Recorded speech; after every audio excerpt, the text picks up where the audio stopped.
Welcome to another video of Flick It Up. We are Hola, soy Paula, Soy Victoria, Soy Uniqua. Soy Mauricio, y yo. Juanma. Y somos amigos tuyos. Flick it up. In today's video, we are going to watch a really difficult English movie because it's British and it is set 100 years ago. So this English is very archaic and old-fashioned, but still, we can learn so much more of it. Let's watch this clip of Pride and Prejudice without subtitles. I trust your family is in good health, Miss Elizabeth. They are, thank you.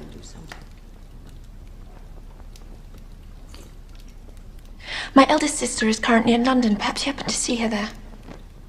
I haven't been fortunate enough, You no. play the pianoforte, Miss Bennet?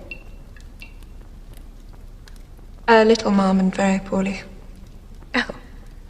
You draw? No, not at all. Your sisters, do they draw? Not one. It's very strange. I suppose you had no opportunity. Your mother should have taken you to town every spring for the benefit of the masters. I'm sure my mother wouldn't have minded, but my father hates town. Has your governess left you? We never had a governess. No governess. 5 daughters brought up at home without a governess. I never heard such a thing. Your mother must have been quite a slave to your education. Not at all, Lady Catherine.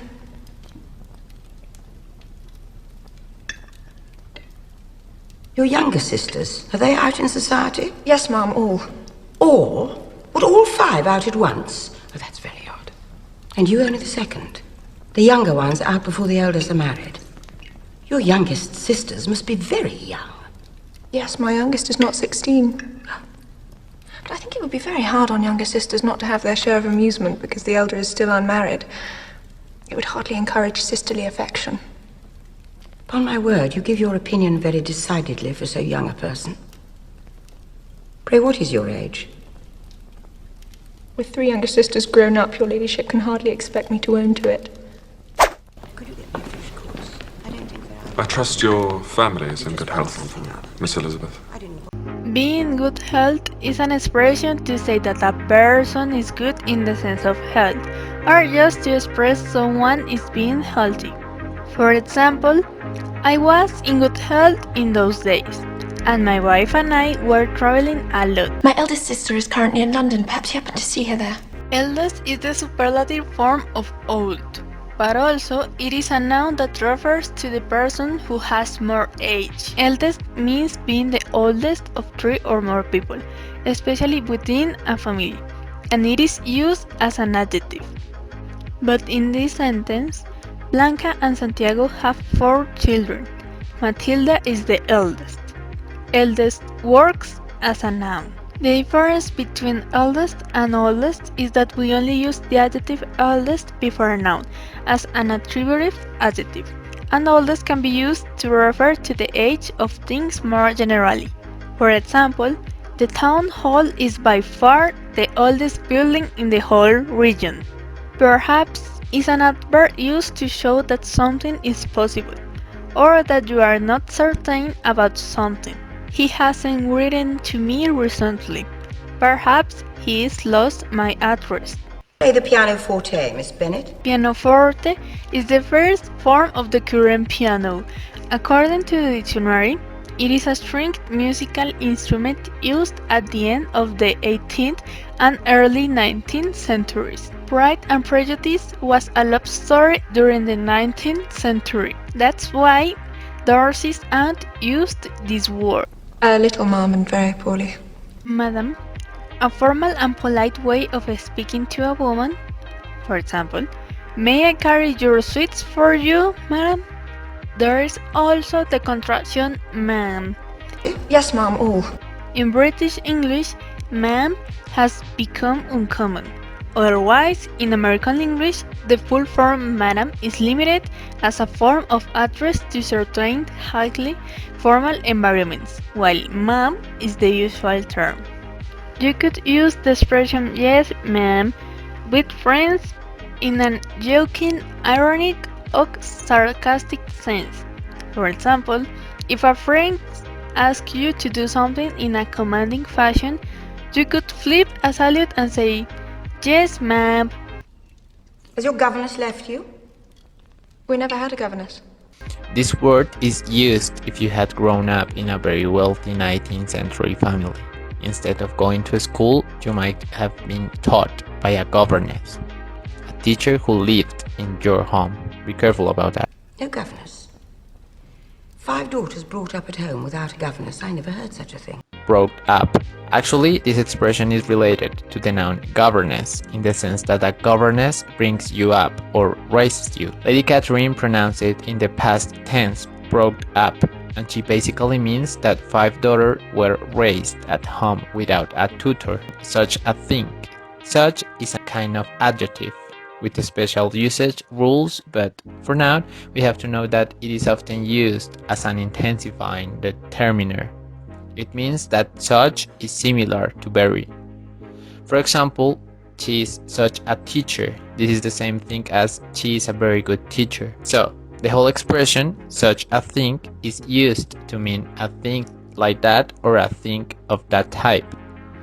In that way, Lady Catherine means something like, I have never heard a thing like that. Another example could be, I have never seen such a big carrot. This is equal to the phrase, I have never seen a carrot as big as this before. Mother must have been quite a slave to your education. Not at all, Lady Catherine. Quite a slave to your education. It means that Lacey's mother had to make a huge effort to raise her children. You know, because she didn't have a governess, right? Your younger sisters, are they out in society? Yes, Mom, all. This term is related to the period in which the movie is presented. In those times, the female children of the family were kept in the house to train them and educate them. This is why they didn't go out to society until they were older. This occurred only in rich families. This is why Lizzie's family didn't do that, because they couldn't afford to live like that. Or would all 5 out at once? Oh, that's very odd. Secondly, the phrase very odd. The purpose of the word very is to add impact or to exaggerate the following words or statements. And in this case, the next word is odd.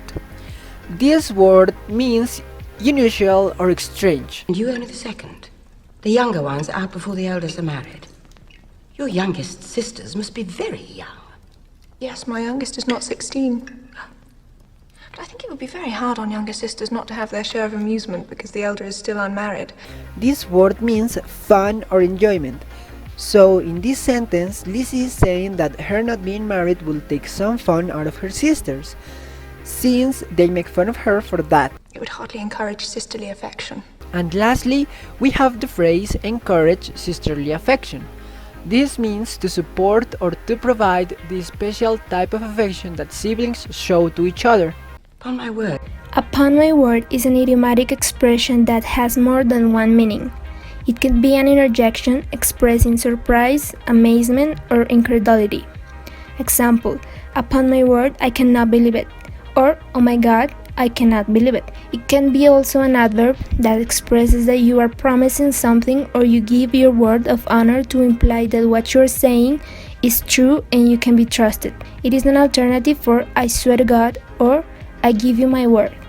Frankly, upon my word of honor, as a gentleman, $10,000 is all the money I can raise. In this case, Lady Catherine is surprised by how insolent Lizzie is at the moment of giving her opinion. You give your opinion very decidedly for so young a person. You give your opinion very decidedly. This means that Lizzie expresses herself very clearly, without doubting. That's why she seemed insolent to Lady Catherine. Pray, what is your age? Pray is an adverb, used as a preface to polite requests or instructions. It is an archaic word that is a synonym of please, but you will probably find this word when people are joking and want to sound very polite, and of course in films set in past centuries. Example, ladies and gentlemen, pray be seated. With 3 younger sisters grown up, your ladyship can hardly expect me to own to it. Ladyship is a respectful form of reference or address to a woman who has a title. Example, the car is outside, your ladyship. Be careful,